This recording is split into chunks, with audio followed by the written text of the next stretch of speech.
Welcome, ladies and gentlemen, to the second installment of the Big Shoulders Digital Forum. My name is John Lally. I'm your producer and host. We're going to be bringing a gentleman named Devin Jones on the screen in just a quick minute. I would like to first say thank you to tuning in. I would hope that you will subscribe to our YouTube channel. Also follow us on Facebook and Twitter. Without further ado, I'm going to bring on today's guest. As I made mention, his name is Devin Jones. He is the 18th Ward GOP committeeman. Thank you so much for giving us your time today, Devin. Thank you for having me. I appreciate it. Thank you. Absolutely, absolutely. So before we get into our conversation today, I'm hoping you can just take a quick minute and perhaps tell the people that are watching, tuning in, who you are and a little bit about your background and how you became the successful human being that you are. Sure. So, as you said, my name is Devin Jones. I'm the 18th Ward Republican committeeman. The 18th Ward is on the southwest side of Chicago. We're the neighborhood or the ward that's just north of, if people know where Mount Greenwood is, we're just north of there. Ford City Mall is within my ward. And so I am a former Catholic school teacher. I taught theology and Latin at a couple of different Catholic schools in the inner city.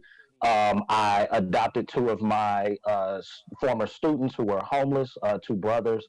I'm a U.S. Navy vet. I was a Master at Arms, which is anti-terrorism and law enforcement. And now I'm the 18th Ward Republican committeeman, and I do ballot integrity for the Chicago Republican Party.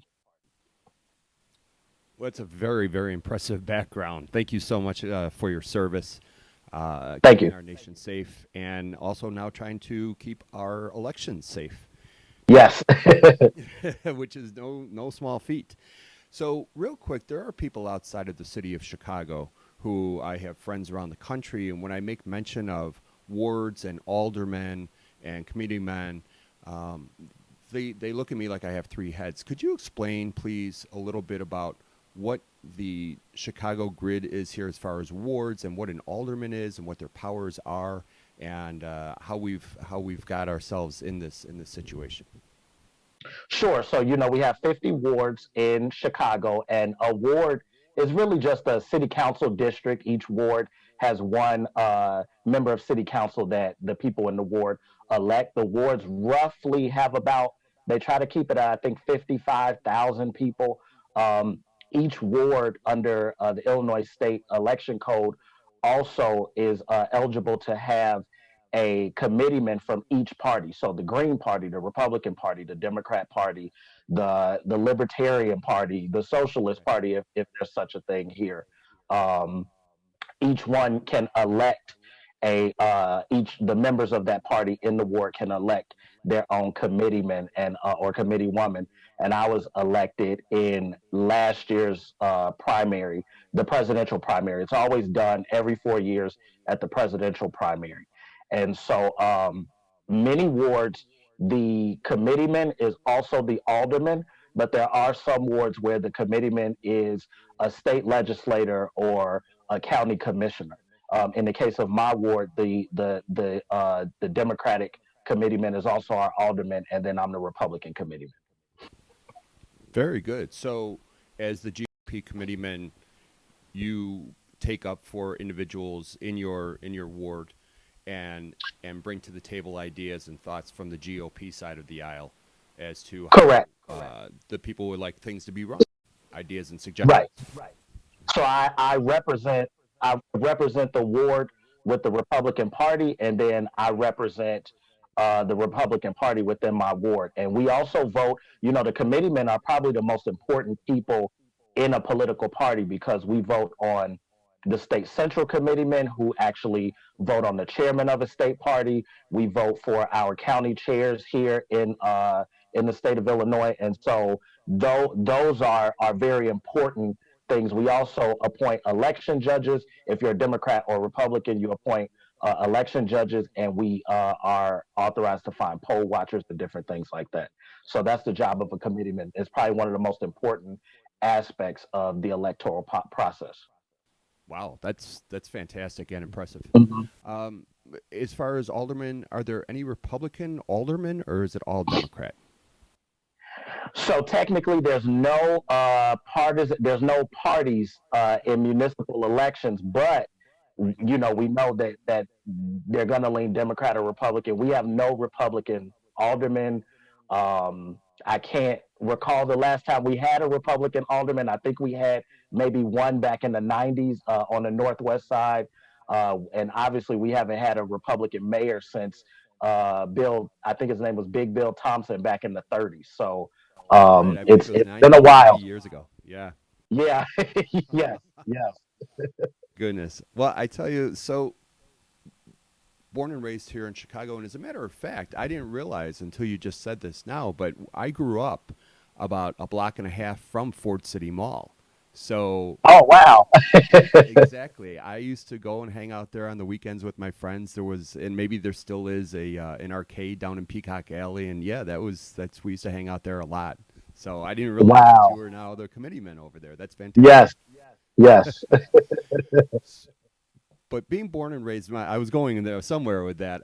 Being born and raised here in Chicago, I cannot think of a time where it was anything other than an overwhelming Democratic run city, local government, so on and so forth. And to the best of my knowledge, from things that I've seen as an adult, the Democratic way of doing things here in Chicago has not Hmm. really worked out for a lot of individuals. And a lot of the individuals, I feel, and I'm going to ask your opinion on this, is a lot of the individuals that are getting aid from the government, and I use air quotes with that, in a way, I find some of the programs supposedly that are supposed to help these people to be rather insulting. It's almost like here's a little bit of money to keep you afloat, but not be able to prosper, and having to come back to us once a week or twice, once every 2 weeks or once a month, and receive a check. And we're not going to put the money into the areas necessary so that you can work your way out of poverty. We're going to keep you just above poverty so that you can be thankful to us, but you'll never really be able to rise above us. What are your thoughts on what I just said as far as the aid that goes to a lot of individuals, keeping them in that circle? I think a lot of people. So many of the policies that are created by the Democrat, the machine here in Chicago, it's like they create a problem and then legislate, try to legislate out of it. So many people suffer from a type of legislated disadvantage, legislated poverty, if you want to call it that. And so, for instance, there's all these city programs from beautification to help with paying bills. We can go up and down the list of things that the city of Chicago is offering to people, sanctuary city policies, Right. etc. But they have to create a problem in order to start these programs, and then it creates another problem because now there's this large budget hole. So for instance, we supposedly have all of these social welfare programs in the city of Chicago, but how do they pay for it? They're ticketing cars during a pandemic when you're trapped in your house by the government. People in my neighborhood are getting boots and things like that. They're raising city sticker fees. They have to raise fees, and then which pulls money out of households, which causes them to have to create a whole new quote unquote program to help people out of that, which then means that you have to increase city fees, increase taxes, increase the all of the things that the mechanisms to take in revenue. And so it is a type of insult because it's this game of you're in these dire straits. The way our system of government how it's being run is creating disadvantage for you, but they're the ones that's actually doing it, and then creating taxes on top of it to pull us out of it, which puts us right back in the same hole that we were in before. So it's almost like the proverbial individual who sets a house on fire and then wants a round of applause because they happen to have a water hose there to help Yes, put the fire exactly. out. But to even add insult to injury on top of that, they're going to then tax you for the water coming out of the hose that they Yes, have. Yeah, yes, absolutely. All right. So it's yes. just it's an on and on. And with that all being said, that I feel again leads to a lot of dismay in different communities where there are, as you're well aware, there are some very high crime areas in the city. Hmm. Not all of the city. You tune into national news and they'll just say Chicago is a blanket statement, and you'd swear it's Sure. the Wild West here. But there are some areas where there is a lot of crime, violent crime, and a lot of guns out on the street, a lot of illegal guns being used in these drive-bys or liquor store holdups, and things go awry. So, is what are your thoughts on how to get some of the illegal guns off the streets and bring the violent crime rates down? Because something has to be done. Whatever's being done is not working. As far as the illegal guns, I'm not well versed in a way to clear the streets of those. I think if the government wasn't so overbearing, you wouldn't have as many people who are stuck in this cycle of generational poverty, which then it leads to criminal activity, as we have seen statistically. If people were able to um, have ownership over their neighborhoods, if they felt like they owned their neighborhoods and in actuality own their own neighborhoods, you're not going to mess up what belongs to you. You will mess up something that the government has taken from your family and is then leasing or letting you borrow, because that's not yours. And if the government's telling you that they're going to clean up everything, they're going to restore it, that it's their property, why would you invest in something that does not belong to you? So I believe that a lot of the crime is a result of this legislated poverty. I'm not saying that people don't have personal responsibility, of course, but generation after generation, when you've kept um, groupings and neighborhoods with substandard education, substandard public housing that they can never get out of and own their own, and just kind of, you're constantly killing the fire of innovation, and really not allowing people to feel the full force of the Constitution and their constitutional rights. This is what it looks like when something like that happens. And so I think the best way to do that is to release the boot of government off the necks of people, and if anything, assist them in maintaining their own. So whether it's helping them to create small businesses for themselves. A lot of people in these communities, they don't have the access to jobs that other communities have. They don't have the access, really, to capital that other people have. So allowing them to navigate a system where they're hustling, whether it's driving Uber, different things like that. If the government would actually help people to start LLCs, to have a spirit of innovation, I think that's where we'll see some of that crime decrease. As far as getting the illegal guns off the street, really a lot of that is gonna probably fall on those of us who are lawful carriers of firearms, us being trained to protect our own neighborhoods. And that's something that's not really looked up on in the city of Chicago by Chicago government. Are citizens being able to protect their own property? There's so many obstacles to protecting your own neighborhood that when you go to places like Nebraska, or other states where it's a little bit where they actually support the Second Amendment, you don't see those types of things. So I think if we were able to guard our own communities, to govern our own communities, to own our own communities, you would see a lot less violence, a lot less crime, and obviously a lot less poverty. That is across the board. I agree with Hmm. everything that you just said, because one of the points that you touched on was as far as ownership of your own home opposed to living in public housing, which is not yours and will never be yours. You want to be able to invest and take pride in something that is yours, that you can watch watch the price go up, and get some equity in your own home, and continue Hmm. on. That's the American dream, and it just doesn't seem to be working. One other quick thing, and I'm sure that you'll agree with me on this as far as, people that, especially with 2020, so many people out of work, and, people were receiving unemployment.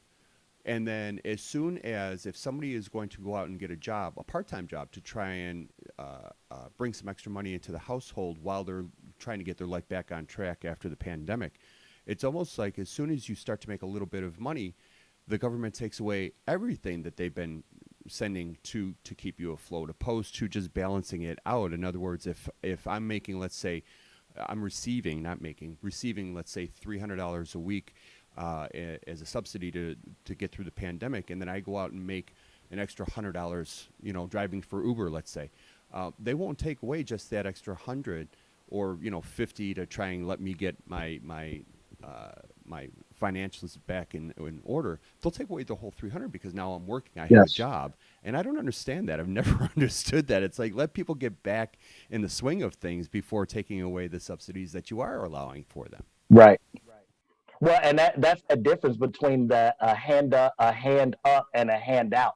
The way that the government operates now, it's a handout that they keep you in that state of needing that handout, because the minute you work 1 hour over whatever their maximum is, the minute that you get a bonus and now you're cut off, or you have to pay them back some money, even though that bonus is not going to last you, or that little bit of extra might not even be lasting you into the next month.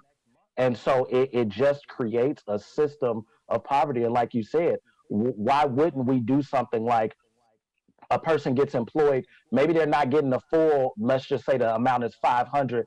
Maybe now that they're employed, we give them something until they get their first check, and we start to bring it down and bring it down Exactly. until by month 3 or 4 or whatever, when we can see that they're on their feet, they can, use their own money and not the public treasury. But they don't do that. They encourage and really reward uh poverty and generational poverty, being stuck in that system. Exactly. Enough to keep people fed, not well, but fed, and a roof over their head, not a safe roof, but Right. a roof nonetheless, but Right. nothing left over to really Yes. allow those individuals to go out and fulfill their dreams. Because everybody, no matter where you're from, you have dreams, and some people just don't have the opportunity to really go after them just because of everything we just talked about, actually. So, Right. one other quick thing, and I'll just ask you a straightforward question. Taxes in Chicago are just not, they're the highest, I believe, some of the highest in the country. Hmm. Why, and what can we do to start to bring them down so that people that can move back, there's a lot of people leaving the city, make it attractive so people can come back into the city, live here, buy a home here, build a business here, so on and so forth. What is the, why is Chicago taxing so much, and what can we do to fix it? I think that we do have, I believe, the highest sales tax in the country. I believe we have one of the highest property taxes in the country. We definitely have one of the highest cigarette taxes. I mean, you can go ammo, the license plate fees. We can just go on and on from the state, the county, and the city. A lot of that is because the government, our three levels of, I guess, state/local government, is doing too much. Is doing stuff that it's not prepared to do. The government is not the person that's supposed to dictate everything that goes on in your household. Your local government should have the most control over you, but you also are supposed to be able to thrive. The purpose of government is to protect us from outside elements, people trying to infringe on our rights, our life and liberty, and things like that. And what you have is a government that is hyper focused on being the sole provider for everybody on everything, from nutrition to education to where you live, how you live, what you put in your house, what you put in your body. And it's just outrageous. They're not equipped to do that, coupled with you need a large amount of employees to do that stuff. Plus, we had patronage. There's a lot of corruption in Sure. Illinois government, so a lot of pay for play, a lot of hiring people because they brought out votes for you. And so we have all of these city workers that now have to receive pensions. Right. So something like 25% or more of the city budget is just pensions. And because of the way that the state constitution is written, these pensions get automatic cost of living raises. You can't, once you are hired, and this is the plan that you have bought into as a new hiree, that's it. They can never take it away. It can never be reduced. And so the government just becomes over bloated. It doesn't have, there's not even enough money for the government to take from those of us the citizens to pay all of its obligations. And that's why these taxes just keep going higher and higher. There's always a new tax. That's why Lori Lightfoot, the current mayor, lowered the amount, the speed limit that these corrupt speed cameras send you a ticket for. Right. That's why she's sending out all of these people in different neighborhoods to ticket and boot cars, because they have to. The government is just over bloated, and there's not enough money, so they have to find new ways of creating revenue, which really creates poverty for those of us who have to pay for it. So with all of that you just said, and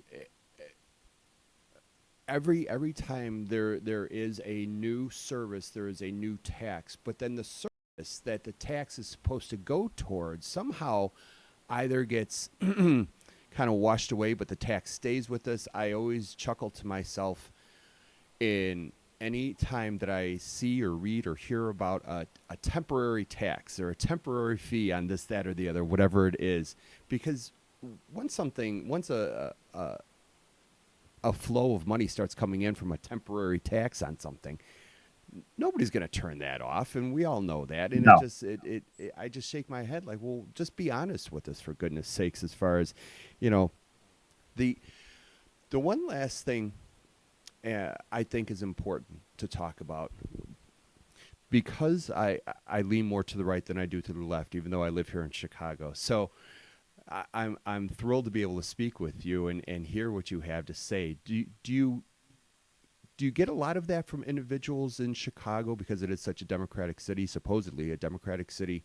Do you get a lot of pushback from people saying, "What are you talking about being a Republican here in Chicago?" and the Democratic way is the way to go? Or do people really want to hear a set of different ideas to finally get out of some of the problems that we have? People are tired of what's been going on. People are tired of living the way that we live in Chicago, where the government over promises and under delivers. You don't have the amount. You're working to fund the government before you can even fund your own household. Before you can raise your children, take care of your family, you're giving money, to Caesar. And so I find that I've canvassed and gone out for candidates in Inglewood, in Austin, some of the communities that make a lot of news. Roseland, my own community, which is heavily Democratic, Mount Greenwood, which until recently was very Democrat leaning, and I have yet to have an adverse reaction from everyday people on the ground. I don't get any pushback. I'll get the what? You're a Republican, because I am African American and different things like that. But it's more of an intrigue as to why are you Republican? Why are you calling yourself a conservative? What do you advocate for? And when I talk about things, I think one of the issues that many Republicans have had in this state is they come into a community that they've never been in, and they try to make someone understand. And the people in these communities don't have to understand anything. They already know what's going on. What they want to hear is, what's the solution? Hey, I cannot afford this boot on my car.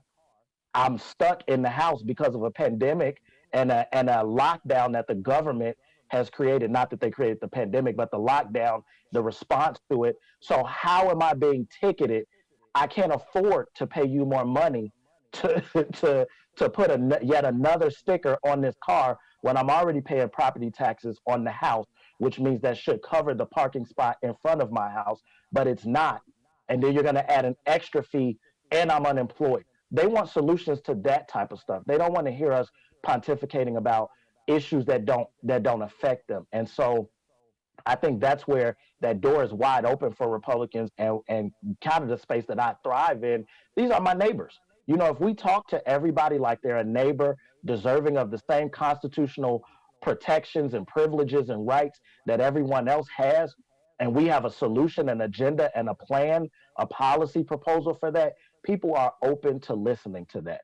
And so I think that that's probably where we as a Republican Party need to sit ourselves, is in that, knowing what's going on in these communities. There's communities that are reeling over the fact that Obama's building a library and removing people from their own community. If you go into the third ward, where gentrification is just running rampant, people have owned their homes there for 50 years and they're being displaced, which means that's generational wealth. Most people, the only wealth they have is in their home. That's generational wealth that's not going to be able to be passed down.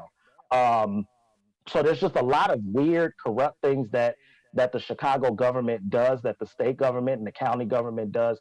And if we as Republicans bring answers to those problems, and talk to people in that, we'll see that they're very receptive to our messaging. They're very receptive to the Constitution.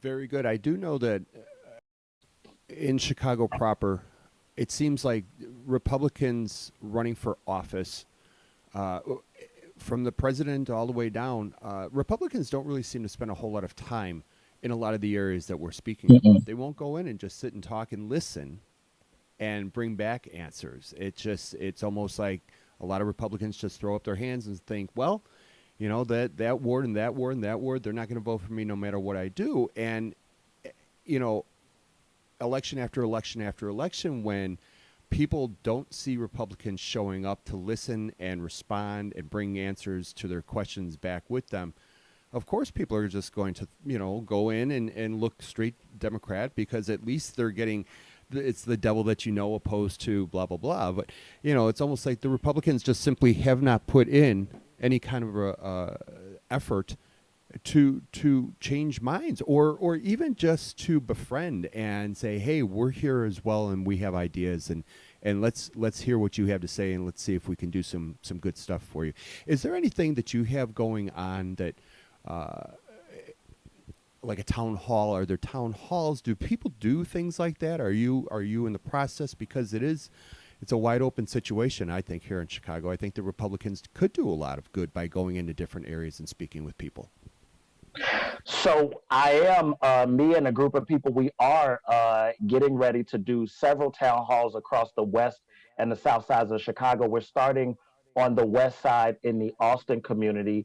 Um, and so the first, that will be April 22nd, of this Thursday, April 22nd, from 7 to 9 will be the first town hall. And so what we're going to do is jump from the west side to the south side and go back and forth until we get each one of these communities. We're talking about education, talking about taxes and fees.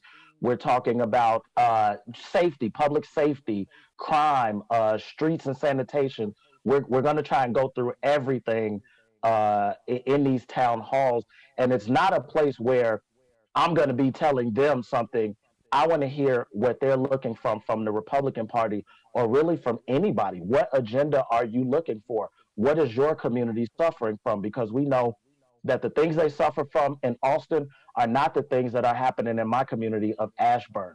And so some people are dealing with increased taxes. Some people are dealing with rampant crime. Some people are dealing with poor schools. And so everybody's not the same. And that's why we need to, we're a 50 ward city. We have 50 wards that have different things going on. And I want to make sure that in building a 50 ward Republican Party, that we know at least what the issues are in the communities on the south and west side. So that is going to be April 22nd. If you email me at Devin, Devin, Devin at devinjones.org, I can give all the information for that, and also RSVP. There will be food. The Republican committeeman from that side of town is going to be there. I'm hoping to get some of the gubernatorial candidates to come out, some of the other people who might be running as Republicans for state rep. And not that the Democratic candidates are not invited. The door is going to be open. but this is really so that we can, for the first time, listen to what people want in their community. Very good. I think that's a great idea, and I think that there is going to be a very good turnout. Whether it's Yeah. the first town hall that you hold, I have that at 4750 West Washington. Yes, 4750 West Washington. Yep. So just off of between Pulaski and Cicero, just off of just east of Cicero Avenue. Uh, Yes. and whether it's the first one, but it's almost like a once you get it going and people start to hear more and more about these town halls. So I hope that it's an ongoing uh, project where once every few weeks, different areas, like you said. But I hope that you keep up with it because I think people might not jump at the idea the first time or two, but maybe a friend goes or a family Hmm. member and says, "Hey, they're going to do something else coming up whenever it might be. You should come and check it out," instead of just thinking, "Oh, Republicans are all the same," because we're simply not. Yes. Yes. So And it really will be, just so that people understand, it really is a town hall, a listening session. If people ask questions about, Republican positions on things, then of course they'll be answered. But our goal, just so that people, show up, is this is one of the first times that somebody's willing to listen and develop a plan and a policy for the people based on what they said. A lot of people come in and do town halls. President Joe Biden did town halls, and now he's in there doing exactly what he wants to do, not what the people asked him to do. So this is not one of those sessions. We are trying to formulate policy based on what is actually affecting people at the community level. So, that's great, and I know I'll be speaking with you in the future, and hopefully I will be able to invite you back on. You'll be able to give me some time down the road a little bit because I am going to follow up with you on that. I do want to hear how these are going, and anytime you're going to have a town hall like this, you can send me the information, and I can put it okay, out each episode that we do so that people know about these get-togethers and conversations because I think they're important. So I'd be happy to definitely. do that. I'd be happy to do that. Thank you. Thank you so Thank you. much. Absolutely, absolutely. You're an inspiring individual. You've got a great background. I think you have a great future, and I really do. I can tell just by speaking with you that you want to help people across the spectrum and listen to what they have to say and bring some ideas that might be able to help people just succeed a little bit more in life, make their life a little bit happier, and that's really what it's all Yes. about. That's what government's supposed to be about. Really, is just Yes. a little help here and there goes a long way, rather than a behemoth of help that nobody's really asking for. So, I really do. I appreciate you wanting to listen to individuals and spending your time with us and letting us know what you're up to. So, Devin Jones, I'm going to say thank you. I'm going to bid you adieu. And for Thank you. everybody out there, absolutely, for everybody out there that is watching and listening, again, please subscribe to our YouTube page or follow us on Facebook. You can follow us on Twitter. I've been putting up some graphics throughout the show so you know the different handles to go to. And please tell your friends and family members because there are a lot of problems here in Chicago. And there are a lot of good ideas that need to be talked about and ideas brought to the table with some new ways of thinking, new ways of doing things, and giving people opportunity rather than telling them what they need, listen to what they have to say, and then working together to try and bring Chicago back because growing up here and seeing the city that it's become now, it's a totally different city. And I think that the GOP individuals like Devin, I really do feel that the GOP has a bright future here in Chicago. So my name is John Lally. Thank you so much for spending time. We'll be doing these shows very often. Every 4 or 5 days, I'm going to have a new guest come on and bring some ideas and thoughts, and we're going to work together to try and bring Chicago back. So for everybody here at Big Shoulders Digital Forum, thank you so much for watching. Have a great day. I'll see you soon.